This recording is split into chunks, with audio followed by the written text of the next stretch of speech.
हाय, एकदा करून बघशील? फक्त तुला आवडतं ते. एकदा स्वतःसाठी जगून बघ. कोण काय म्हणेल याचा विचार न करता. तुला आवडतो तो ड्रेस घाल, केस मोकळे सोड आणि छान तयार हो. आणि स्वतःचे भरपूर फोटो काढायला विसरू नको बरं. कारण लक्षात ठेव, हे वय परत येणार नाही. आज जेव्हा आरशात स्वतःकडे पाहतेस, तो चेहरा 10 वर्षांनी वेगळा असेल. आज जे चाललंय ते उद्या आठवण होईल. कामं तर रोजच असतात.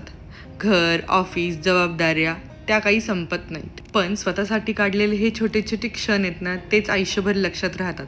आणि हो, फोटो काढताना मी जाड दिसते, मी अशीच दिसते, मी सुंदर दिसत नाही, हे सगळं बाजूला ठेव. कारण काही वर्षांनी जेव्हा तू हा फोटो पाहशील ना, तेव्हा एकच गोष्ट दिसेल, ती म्हणजे त्या दिवशी मी किती आनंदी होते. म्हणून जग, हस, फिर, फोटो काढ आणि आठवणी बनव. कारण आयुष्य थांबत नाही आणि हे वय पुन्हा कधीच येत नाही.